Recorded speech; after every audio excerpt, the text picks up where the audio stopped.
In Hebrews chapter 11, the Bible says, now faith is the substance. It didn't say faith. It said, now faith. It means faith is now. Somebody say faith is now. Say faith is now. Faith does not say, Brother Lazarus, I don't know if it is the will of God for you to come back alive. Just very, no! Jesus, Martha tried to redefine faith for us, but Jesus brought it in a new way. Martha was saying, okay, I know. When Mary and Martha met Jesus, said, okay, I know you will raise him up in the resurrection and the last day. Jesus said, no, I am the resurrection and the life standing before you. You don't need to wait for the last day. Faith is now. Somebody say faith is now. So what is happening in your life? What is that goal? What's that dream? And like God, faith is now. And the amazing thing about faith is that there is the place of divine timing. There is the place of divine delays. Oh yeah. I can't go into that. And there is the place of patience. He said, be followers of them who through faith and patience obtain the promises. Hebrews chapter 6. Be followers of them who through faith and patience obtain the promise. The proof of your faith in God is in your patience. Uncompromising patience until his will come to pass in your life. Without losing composure. Without bending his will or bending his standard. Hallelujah. Hallelujah. Amen. Hallelujah. Faith, thanksgiving is the key to elevation and dominion. It engages the right hand of God on your behalf. The amazing thing about the right hand of God is this. Whatever the mouth of God is able to proclaim, his hand is able to perform. As he said, shall he not do it? When God speaks a word, that word in itself carries the ability to come to pass in itself. Without Jesus following it, the Bible says he sent his word. Psalm 107 and verse 20. He healed them and delivered them from all that. He sent his word. He didn't go. Why? Because he was the word. He's still the word. He remains the word. Hallelujah. He said the word was with God and the word was God. The same was in the beginning with God. Without him was not anything made. That was in him was what? Life. So when the word of God goes forth into your life, something is bound to change. And that is why you must be careful of your proclamations. Some Christians talk nonsense. They say, ayé àwọn ó ti bàjẹ́. Àwọn rí kíní kan. Hey, they will even play with their friends to say olórí something. Olórí kíní. I said, God, death and life are in the power of the tongue. And they say, oh God, anoint my tongue. And then the next thing you say, you should anoint your tongue and the person don't do it. Don't you know that every word you say is seed? Words are seed. Words are seed. It may not germinate today, but it will germinate. Now imagine the terrible words you have spoken into your life by yourself with your own mouth. I pray that the blood of Jesus cancels every negative word that has been limiting your star from shining this morning in the name of Jesus. Benefits of thanksgiving. I have a few more minutes. Number one, thanksgiving guarantees multiplicity. In Matthew chapter 14 from verse 15 to 21, the feeding of the 5,000 and also the feeding of the 4,000 plus. In fact, that feeding cannot be less than the feeding of the 20,000. Because in every church, women are more than men. If you go to a crusade, if the men are 10,000, the women cannot be less than 22,000. Now the Bible records that it was only the men that the Bible could because they want to go to. Jesus could feed people with 5 loaves of bread and 2 fishes without needing a bakery. Then whatever God has promised you, his hand is able to bring it to pass. His hand will bring his will to pass in your life. If you could feed thousands, it's like feeding everybody for a year without one baby. Why? Because he gave thanks. He said, and he blessed it. Father, thank you for this. And there was multiplicity. What is that little talent that God has given you? How are you able to serve God with it? How are you able to sow it? There is a difference between burying and planting. Some destinies are buried because they have refused to be planted. He says you are the planting of the Lord. When God plants you, it may look as if your dream has died. Habakkuk chapter 2, write the vision, make it plain upon the tables, that he may run that readeth it. Why? For the vision is there for an appointed time. Though it may tarry, but wait for it. In the end, it will speak and not lie. That vision looks as if it's a star. Everybody say, oh, what's it talking? You're looking on. Baba mi asopoko. Ènìyàn ló ti parí. Ṣùgbọ́n Ọlọ́run sọ wípé mo ṣẹ̀ṣẹ̀ bẹ̀rẹ̀. Ọlọ́run It's not man. And then your dream, that vision is planted, it's not buried, beloved. I'm going to tell you today, your dream is not buried, it's planted. And very soon it will begin to yield increase. If you continue to feed. He says, abide in me, and I in you. Every great vision does not speak from the beginning. But in the end, it will not lie. Because, beloved, results can be deceptive. God told Moses, he said, are you being blessed by what I'm talking about? Are you being blessed? See, God told Moses, he said, strike the rock. Moses struck the rock, water gushed out. That is why you must not be too familiar with the presence of God. It's too dangerous. It's too costly to be too familiar with God. And in the second time, because there was results, God told Moses this time speak to the rock. Do you know what happened? Moses, as a result of anger, the children of Israel angered him so much.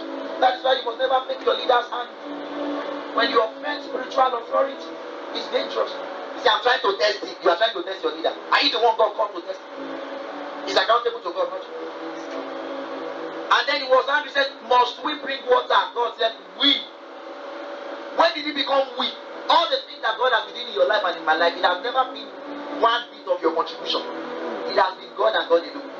Once you begin to think it's you, you are done. You are done for. That was what happened to the king. He said, oh, and immediately the angel of God just gave me one little knock. Maggot, earth, from top to bottom. And Moses hit the rock. He hit God. Wow. Because hey, he hit him the second time again. Wow. My God. Water goes out. Results can be deceptive. Water came out again. You just say, oh, you are good, now you are talking. Now you are talking. They drank the water, they were satisfied. But God said, all right, young man, you have tried so much. Appointment terminated. Stand up, please. Look at it. That is it. You will not get it. Every spirit of peace they are operating in your life, I pass them and I send them out in the name of Jesus. Every spirit of almost there this morning by the operation of the word of God, they will not have their hold over your life anymore in the name of Jesus. He got to peace there. He got that. He said, must we? When did he become weak? He must increase. You must increase. To the point at which God is able to increase in your life. Is to the point at which you are able to increase in life. Because it is thankfulness that makes for fruitfulness. To the point at which you are able to decrease yourself, humble yourself under the mighty hand of God, that He may exalt you. To the point at which you are able to decrease yourself, it is to that point that God will be able to elevate you. There are too many Christians, they are too heavy for God. They are too what? Heavy for God. They are too heavy in the hands of God. God wants to lead you. But complaint is what you come to do in church. You are a spiritual referee, you are the one looking. Look at the pastor's combination here, wow. That's what you come to do in church. When others are worshiping and being blessed, and the angels of blessings are answering them, you are pressing phone, you are chatting. No thankful spirit. How would I have seen that cause? How would I have seen me? What a cancer, okay. What passion, that lecturer must be okay. He's a demon, alright. And there is another brother. He did so little. He thanked God that he was able to fulfill all righteousness and do the little he could do without compromising in the example. And the result comes out, he had it. And then you are saying, it cannot be so. Mercy prevailed over judgment. When you thank God, God's mercy begins to speak for you. I pray the mercy of God will continue to speak for you. In the name of Jesus. When you also thank God, there is an unlocking of the miraculous. Jesus said to Lazarus in John chapter 11. He says, Lazarus, come forth. But before he could say that, he said, Father, I thank you because I know that you're always hearing me. But to help the faith of these people so that they won't just think that I'm coming here to perform magic.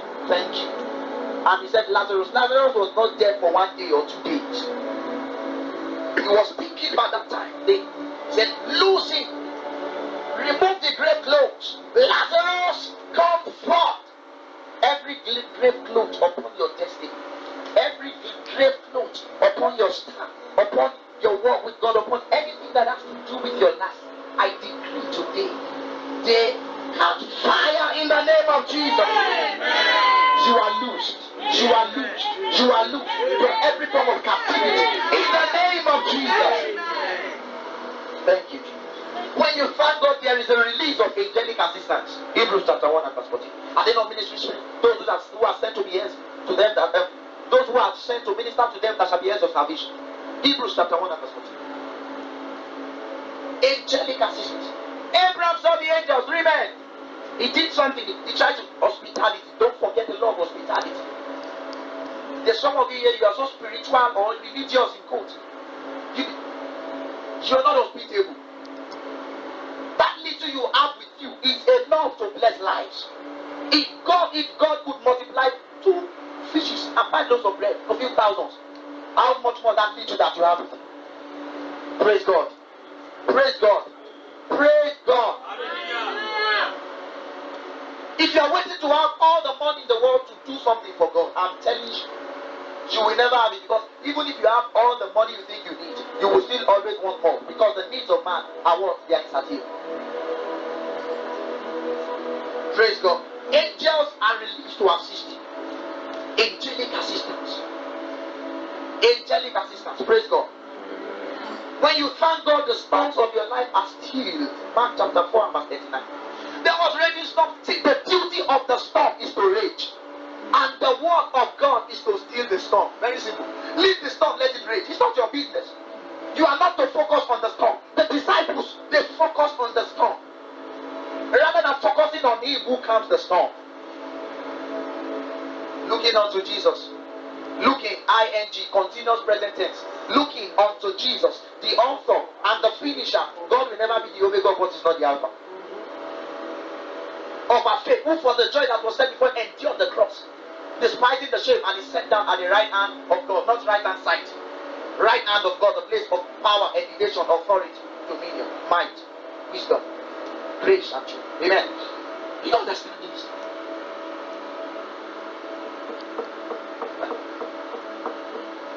The storms in your life will not cease until you are able to focus on Jesus. So the point at which you are able to focus on Him is to the point where which your storms will come down. Even when you are looking to Him, the storms may rage. It's not God. It's not your business for the storm. Your business is to focus on Jesus, and then the storms will be still. Every storm in your life, as you focus on Jesus, it will be still.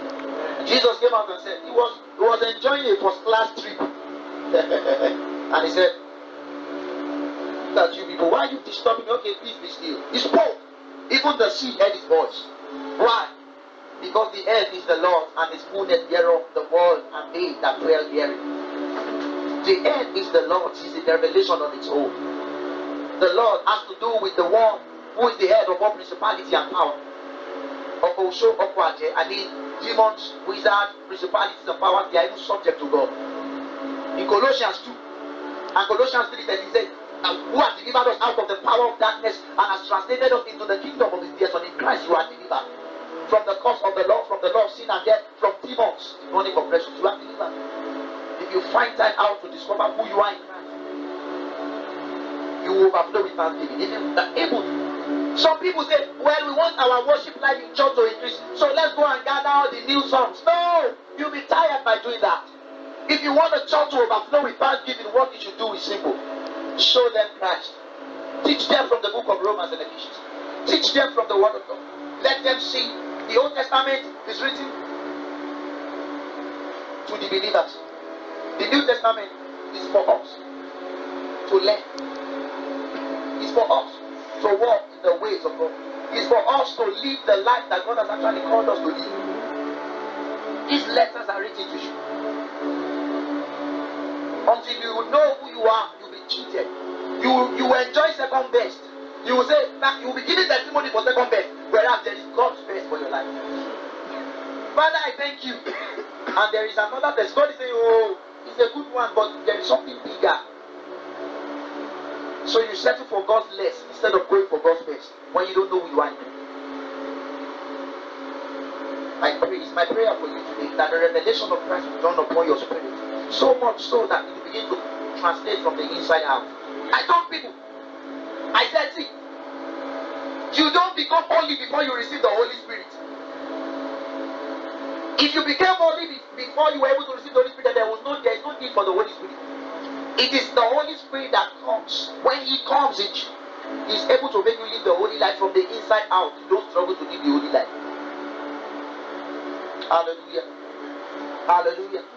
And finally, because there are too many things, finally, the Bible says God inhabits the praises of His people. Psalm 22 and verse 3. When you thank God, His presence comes down in your life like never before. When you are full of thanking Him, you become a carrier of His presence. I'm telling you, there are some people that demons recognize. Some people struggle with demons. Jesus did not struggle with them. The Bible records He cast out evil spirit with His word. Of course, as we go in faith, we stumble on a lot of things. Sometimes we fight with them. But over time, you realize that yes, you are seated with Christ in heavenly places. Though you may be fighting the enemy, the weapon of your warfare is not carnal, but they are mighty through God. So you are waging war with the adversary from a victim mindset, from a victim platform, not a victim mindset. Many believers are like the remaining 10 spies that experienced the grasshopper complex. They said, we saw ourselves as grasshoppers, and then we were before them as grasshoppers. Because who you see yourself to be is who Satan sees you to be. If you say you are a weakling, God is not helpless. You are not a weakling. Greater is He that is in you than he that is in all the world. Hallelujah. Hallelujah. So God wants you to live an amazing life. He says, I wish above all things that you prosper and be in health, even as also prosper. He said, blessed be God, all thanks to God who delighted in the prosperity of His servant. He wants you to enjoy success, even academically. He doesn't want you to struggle. Since I got to that school, until I wrote my last paper in that school, I never for once struggled academically. It has been easy all through. There will be challenges. But you see, the believer should not be focused on the challenges than is focused on what Jesus has done. That's what I'm talking about. Some people focus on the situation. They don't focus on the solution. That's why they end up in frustration. Jesus is the solution. Hallelujah. Jesus is what? Is the solution. He knows about your troubles. He knows about all you're passing through. But until you surrender to Him in total obedience and thank Him for this one, don't you know?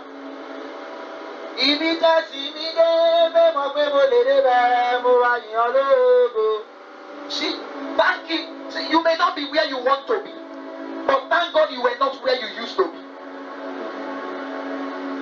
You may not be there yet, but there is hope for your future. There is hope in thy hands, hear the Lord. Your latter will be greater than your former. It's the laws of the scripture. It's the laws of life. The glory of this later house shall be greater than the former. Let me give you an instance.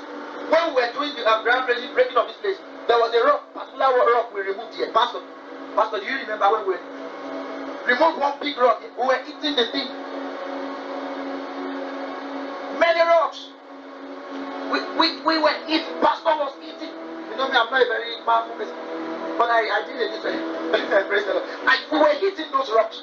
We were hitting those rocks. And we were taking them. We were sweating. People at least now on their hands.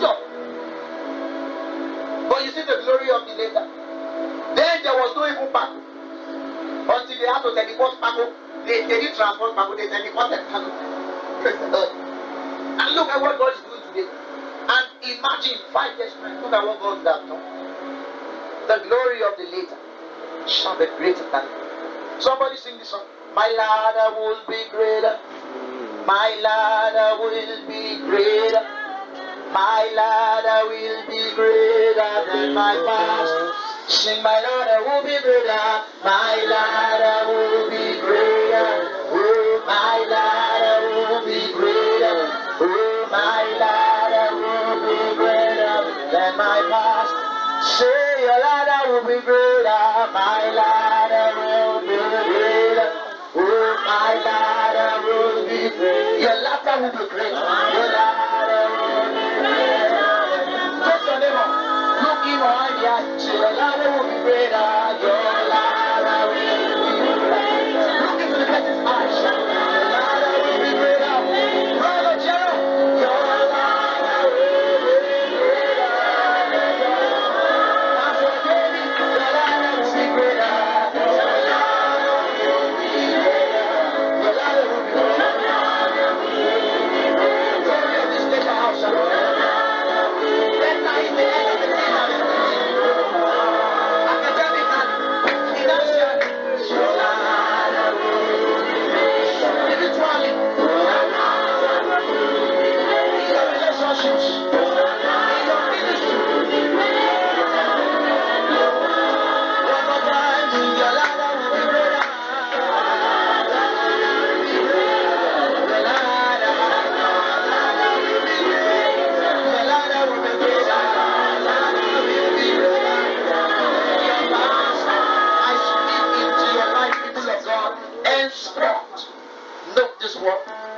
matter shall be greater than your plans.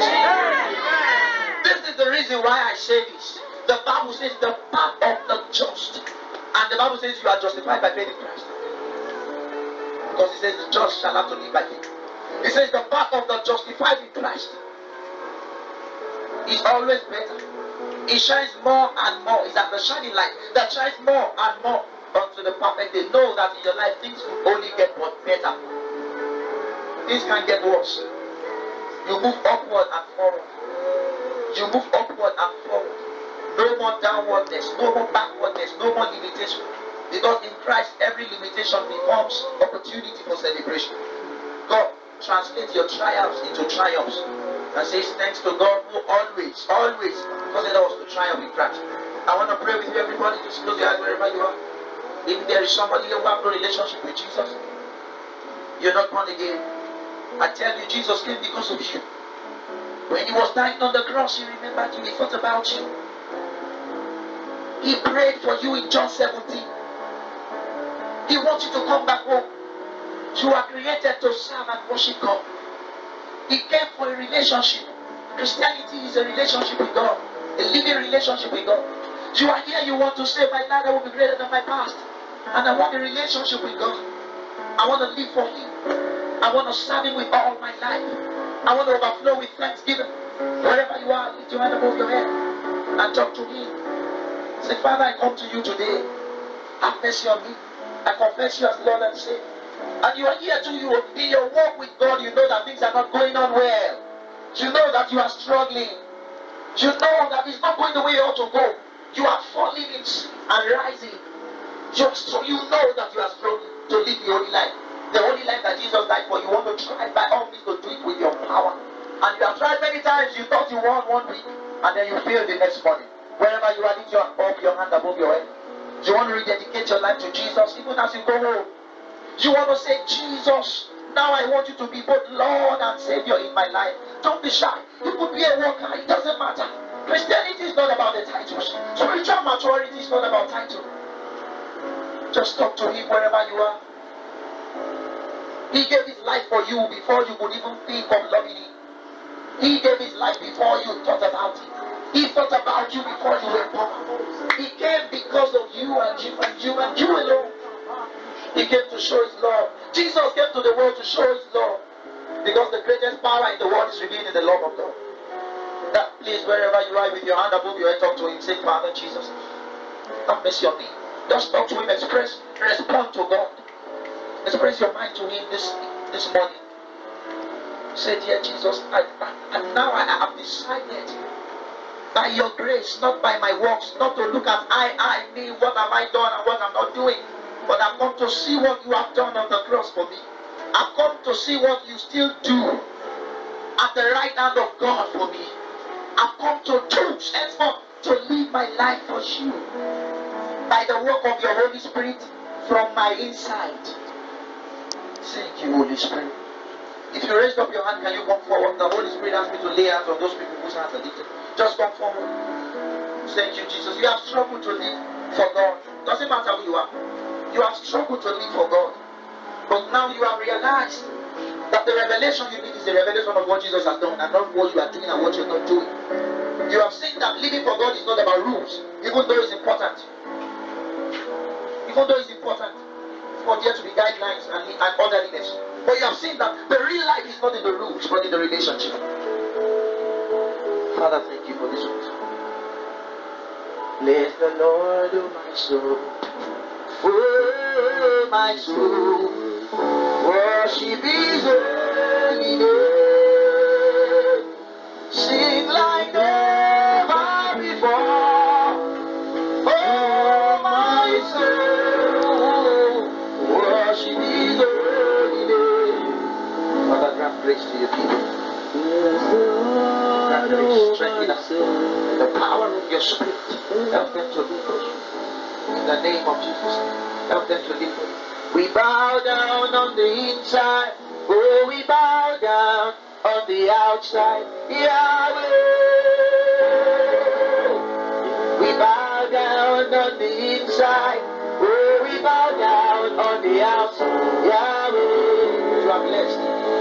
You are blessed. blessed from Zion. The Lord send you help from above.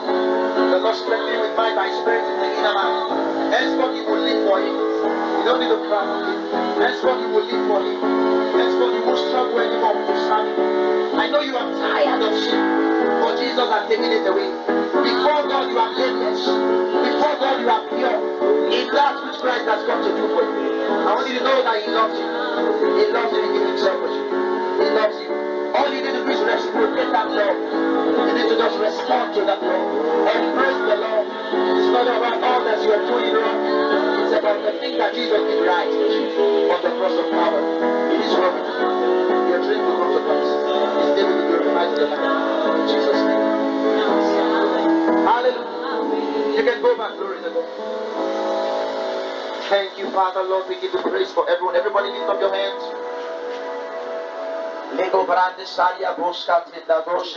Close your eyes. Play on the keyboard, please. Lift up your hands wherever you are. You're going home. You're going home for this semester or this session. Some have gone home and they never returned, even though they had all A's in the semester's result. They took their cups from home, they went to the mortuary, and then they ended up in the grave. It is not to pump fear into you. The Bible says, greater is He that is in you than he that is in all the world. He said in Christ, you are more than conquerors. He says, if God be for you, who can be against you? Death and hell had to bow to Jesus when He came down from the cross and went to hell. He said, death, where is your sting, O grave? Where is your victory? After He said it is finished, He had to go to hell and seize the keys of death and hell. I decree upon your life, as every hand is lifted up and all eyes are closed, every mark of untimely death upon anybody here, by the power in the name of Jesus, I avert it in the name of Jesus. Your amen is affecting me. Oh, how I wish they knew. Jesus said, Jesus cried for that city. He said they did not know the day of their visitation. Heaven has come to visit you today. Maximize this opportunity. I decree upon your life once again as an oracle of God. In the name of Jesus. If I be a man of God, if truly I'm serving Him and I'm following Him, I decree upon your life, everything that has been working against you, from this morning they shall begin to work for your favor.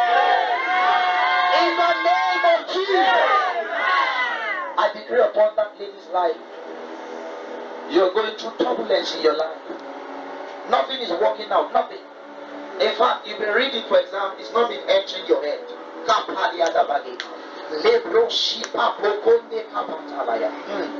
Yes. You've been reading, it's not been entering. You're wondering what is going to happen. You're tired. You're frustrated. The Bible says the memory of the just is blessed. I declare upon every memory here, be blessed in the name of Jesus. Every arrow of forgetfulness and blackouts in exam hall, where you get to exam hall and you forget, and they want you to spill over, they want you to fail. I command that arrow to backfire in the name of Jesus. I see the hand of the Lord upon somebody now. The Bible says the good hand of the Lord rested upon Nehemiah and he found favor before the king. Yes, sir. There is somebody here, your department is so tough because there are principalities there. But you see, because there is the one that is greater in you. The greater one is in you. I decree the good hand of the Lord rest upon you. The power of the Holy Ghost overshadow you. The Lord will cause His face to shine upon you. He will wipe your tears. There's somebody you have two carryovers. The Lord has wiped your tears already. You are a success. Somebody you failed because you've done the exam again, you're waiting for the result. You will not carry it again. That will be the last time you feel that box. In the name of Jesus. Now receive the grace to be diligent in the name of Jesus Christ. The grace to be hardworking and do the right thing at the right time. Receive in the name of Jesus. Oh, thank you, Holy Spirit. There's somebody also, your mother is sick. Very sick. That you can't hide it. Wherever she is. I was ministering to somebody in church, and her father was to do dialysis, and his stomach was very swollen as a result of maybe kidney disorder or whatever it's called. I don't know the name. And as I laid hands on her in church, that same moment, the daddy in Lagos in the hospital, the stomach came down. Faith has, there is no distance in the realm of the spirit. Faith does not consider how far the village is or the home is to this place. Wherever your mommy is, just place your hand on your head. If you have a parent that is sick, if you have a parent that is sick, place your hand on your head. And I decree, right there wherever she is, let the healing balm. He said, I am the Lord that healeth thee. Let the healing balm. I connect my faith with yours because I believe in the power of agreement. I agree with you, my brother, and I decree. When next you call home, there shall be changes. In the name of Jesus. That sickness is not unto death. She shall not die but live. As you come back next semester, there shall be uncommon provisions. See, there is no student Holy Ghost, you will prosper. Financially, you will not lack. Among those that God will use to move his work in this place forward, you shall be among. I see somebody there, God has actually destined you to be so prosperous to advance the kingdom. Because the purpose of prosperity is to advance the kingdom. You used to have money, but you used to waste them. God say, be careful. Now I decree a release of financial increase upon your life to steward prosperity for the advancement of the kingdom. In the name of Jesus. Can somebody shout 7 amen?